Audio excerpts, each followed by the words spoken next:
This is Hidden Killers with Tony Bruschi. Here now, Tony Bruschi.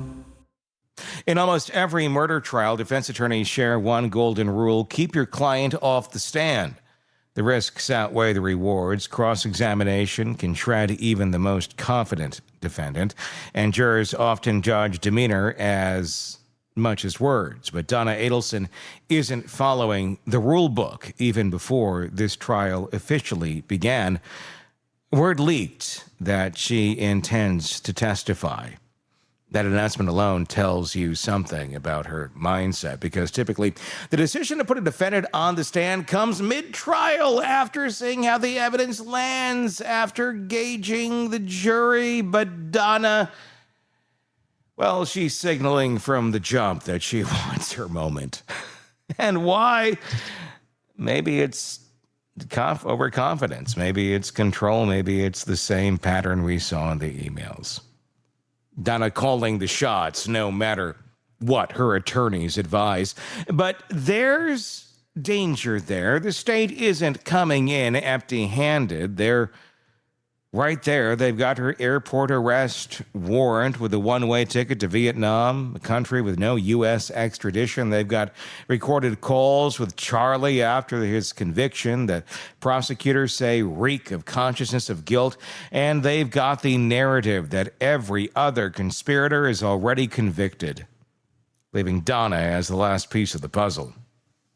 So when she takes the stand, it won't be a grandmother defending herself. It will be the alleged matriarch of a murder plot, trying to explain away the unexplainable. And jurors won't be listening to her answers. They'll be reading her tone, her confidence, her ability to connect. And they don't like what they see. Her testimony could seal her fate. That's why this part of the case may be the riskiest yet, because once Donna speaks, there's no taking it back, and jurors will remember every word. Bob is a defense attorney who's joining us right now, host of the podcast Defense Diaries. Bob, how dangerous is this move? And what does it tell you about Donna Adelson's mindset that she's insisting on testifying against everyone's advice? That's a really, really hard question to answer because of exactly what you just said. The appeal being out there, I mean, it's going to be deny, deny, deny. I don't know how much, like, Georgia's in that tough position where she's got to put Charlie on as a state's witness. And again, she's stuck direct examining. I think that Judge Everett will give her some leeway in terms of her questioning and what she can ask. But, you know, she's in that position where she's trying to coax a bad answer out of a witness that she's called, you know, which is very unusual. You know, typically your witnesses that you're calling in your case in chief are giving you evidence that helps you. And Charlie, she knows, is getting called to the stand is not going to be helpful. Yeah. You know, so she's really got to try to trap him into giving him some, you know, to giving her some bad answers for Charlie and for his mother that really help her case. And it's tricky. Like, you know what I'm saying? Like, the work that Georgia has to do in order to try to kind of walk through the minefield of getting these convictions on these cases is a sight to behold, really, because when you think about it, you know, you're bringing both kids up. You've got Charlie and Wendy both testifying. Both are not going to throw mom under the bus. So you're having to try to form questions that you think are going to elicit an answer that there's no way to answer it other than to throw Donna under the bus. Yeah. You know what I'm saying? Or you're having him answer a question wherein if he denies it based on everything else the jury has heard, the jury then just realizes he's lying. You know what I'm saying? So it's like, it's tricky, man. It's really tricky. I mean, the jury, obviously there's everything that's going to weigh different ways on a jury as they go into a trial. In this particular scenario, and other scenarios where it's kind of a domino effect, how damaging is that to the defendant this round? Obviously, this one's Donna Adelson. We're 4 people into this now. The fact that the hitman, Megbonna, Charlie, all convicted, all in prison, and now Donna is here being tried. The jury's going to know that it's basically been all these have been taken out, saying, yeah, you all have been involved.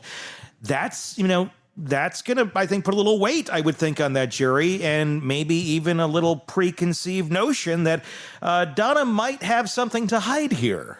Yeah, I mean, there's no question about it. It's not optimal. No. If you're a defendant that they've tried 4 other people that they're claiming that, you were in party with in terms of a conspiracy to commit murder, it's like, it's not optimal. It like no defense attorney is going to say, yeah, I like, no problem. I don't care that they've tried the other 4 people that were involved, or 3 plus 1 pled out and got 19 years as the driver. You know, it's like, and it's all coming out. Like it's like every part of that story, like there is no trying Donna without all of the entire story coming out. So that hope that maybe, other bad acts, the 404B evidence isn't going to come in.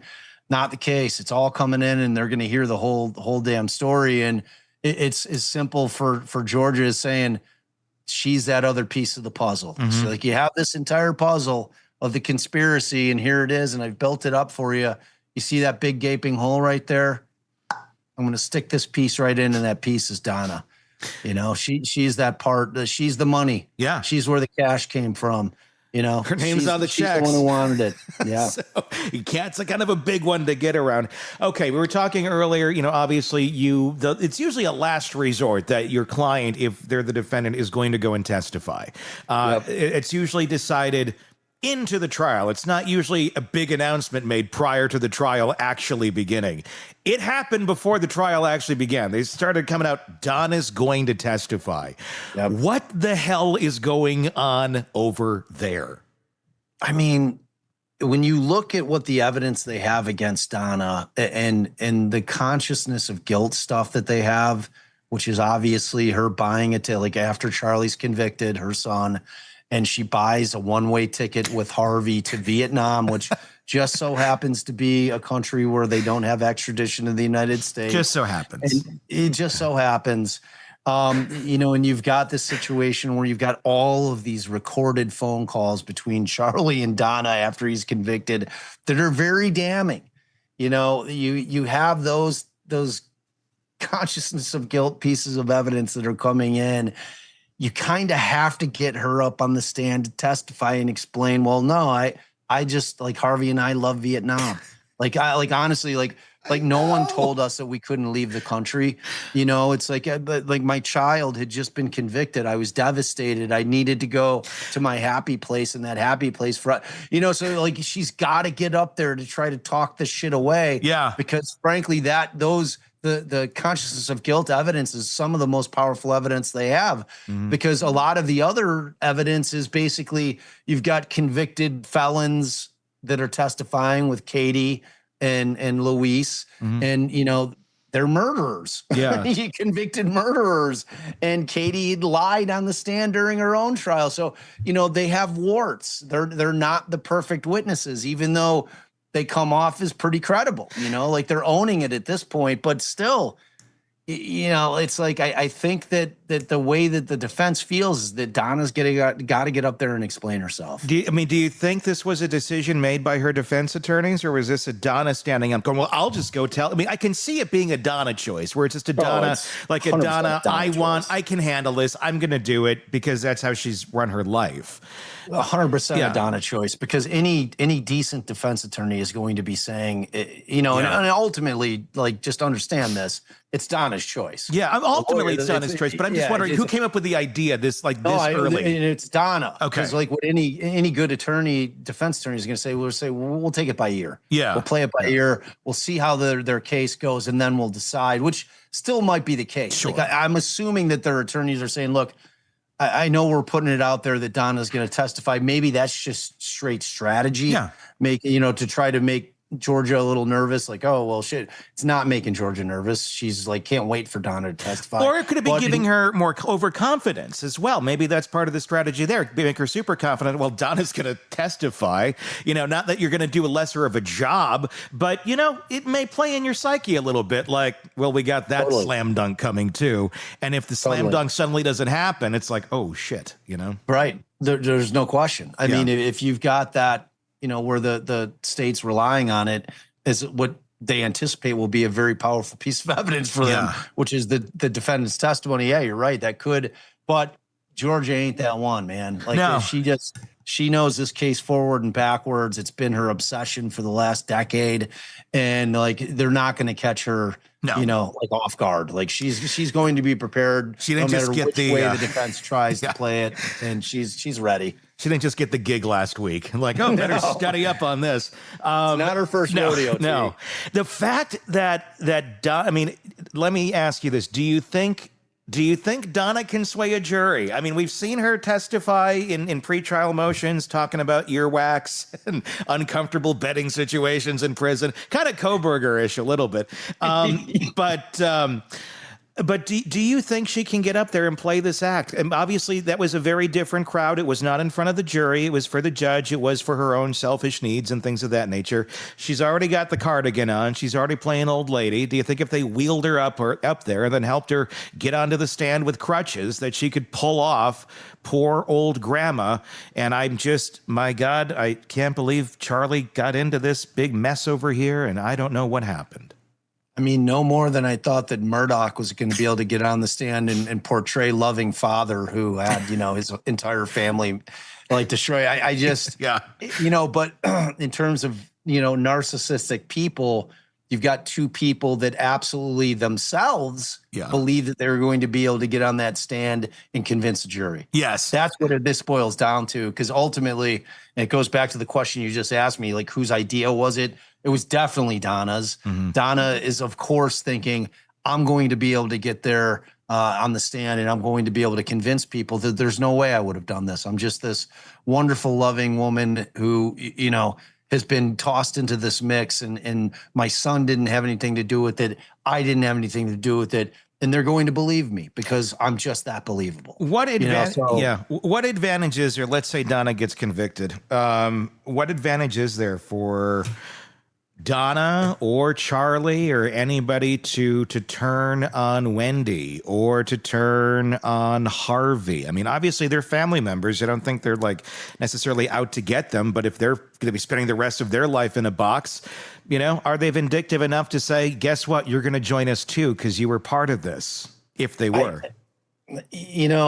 That would require like resentencing. Yeah. So like once they're already sentenced, if she's like, all right, well, I'm going to turn state's evidence. I'm going to put Wendy down for you, but you got to give me something. Mm-hmm. It could be worked out. Yeah. Some kind of deal could be worked out for resentencing because of what she was bringing to the table.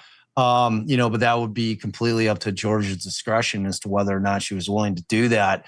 So, I mean, there could be aspects of it where they could gain a benefit, and that would ultimately probably be the biggest carrot that the state could offer in terms of getting them to do it. But, it could be that thing where, even if they're not offered anything, and to me, it's always like Charlie, who is such the mama's boy, that if Donna gets convicted and Charlie's just sitting in there steaming, like you let mom go down. Yeah. Like mom's going down on this shit now.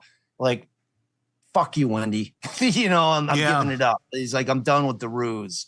It's like more than because Donna's 75. Yeah. And like she could be that like just so family driven that she's not going to let Wendy go down too. Mm-hmm. So in my mind, that's why I was saying I think that the more likely scenario where you'd see Donna turn state's evidence would be if they went after Harvey. Yeah.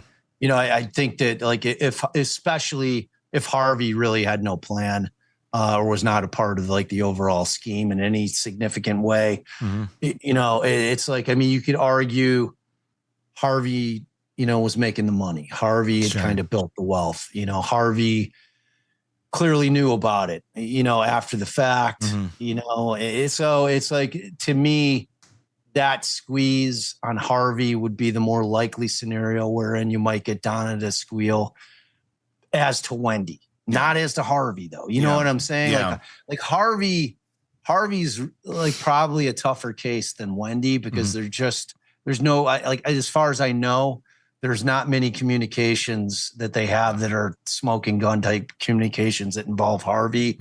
And you don't have the bump, you know, you don't have any kind of direct tissue in terms of saying, all right, look, clearly Harvey was involved. So, I mean, how it's going to play out is just like unbelievable. And like, it's this case that, because as soon as she's convicted, if she is, people are going to be calling for Wendy's head, and it's like, it's going to be one of those situations where people are going to be dying to know if George is going to make the move, but she's got to weigh the evidence. She needs to look and see, do I have enough? I've got some stuff between Jeff Lacoste, who was, Wendy's ex-boyfriend, who said some pretty damning shit.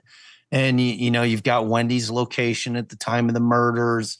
And then you've got common sense, that where people are like, all right, man. I mean, is it, but like, I would be using, if I was defending Wendy, I'd be using the emails of Donna's as evidence for Wendy that, like, look, Wendy, depending on what the reply was, what I'm saying? Yes, that's a big question. Depending on that's the, however Wendy replied to those emails, like, Mom, fuck off, leave me alone, or like, I hear you, Mom. And, sounds like a great idea. Do whatever you're gonna do. I'll be over here. Yeah. Like, those aren't helpful to Wendy. So I mean, it's all fascinating, man. It's such a tangled web, man. It's crazy. And that's where this trial takes a new level of drama. It takes a new turn into that area, because Donna Adelson, by pushing to testify, is doing what defense lawyers dread, handing the prosecution a loaded weapon. Bob made the point clear: cross-examination isn't about the truth, it's about control. And once Donna is in that witness box, she loses it. The jury won't just be weighing her words. They'll be watching her body language, her attitude, the little flashes of personality, and the emails and phone calls already. What they suggest will ring true. If she comes across as arrogant, controlling, or dismissive, the very traits prosecutors say define her, then her testimony becomes Exhibit A in their case. And it's not just about her. If Donna is convicted, the ripple effect, it spreads. Charlie may lash out from prison. Wendy may face renewed pressure. Harvey could be pulled into the crosshairs. This trial isn't just about one verdict. It's about what happens when the matriarch's grip finally breaks, and the fallout that comes next. For jurors, the image of Donna on the stand will likely become the moment they remember most. Not the lawyer's arguments, not the charts or the checks, but the woman herself trying to talk her way out of a conspiracy that's already claimed everyone else around her. If she fails to connect, if she fails to convince, then the verdict may already be written. So as this trial unfolds, keep your eyes on that witness stand, because Donna Adelson may believe she can sway a jury, but belief doesn't win cases. Perception does. And perception is about to collide with reality in a way that could define not only her fate, but the legacy of this entire case.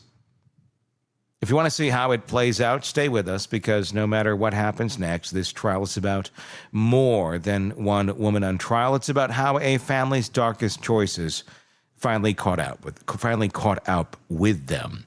And we'll be carrying the trial for you every single day on our YouTube channel. Just search Hidden Killers with Tony Bruschi, and our podcast platforms as well. Obviously, podcast, you can't run anything live, but we will bring you all of the trial audio as soon as we can bring it to you, as soon as the day is up as well. Again, just search Hidden Killers with Tony Bruschi. We're bringing it to you every single day. Our big team here at True Crime Today and the Hidden Killers podcast. Let us know your thoughts in the podcast section on YouTube. We do greatly appreciate that. Until next time, my name is Tony Bruschi, and we will talk again real soon. Want more on this case and others? Then press subscribe now and don't miss a moment of true crime coverage from Tony Bruschi and the Hidden Killers podcast.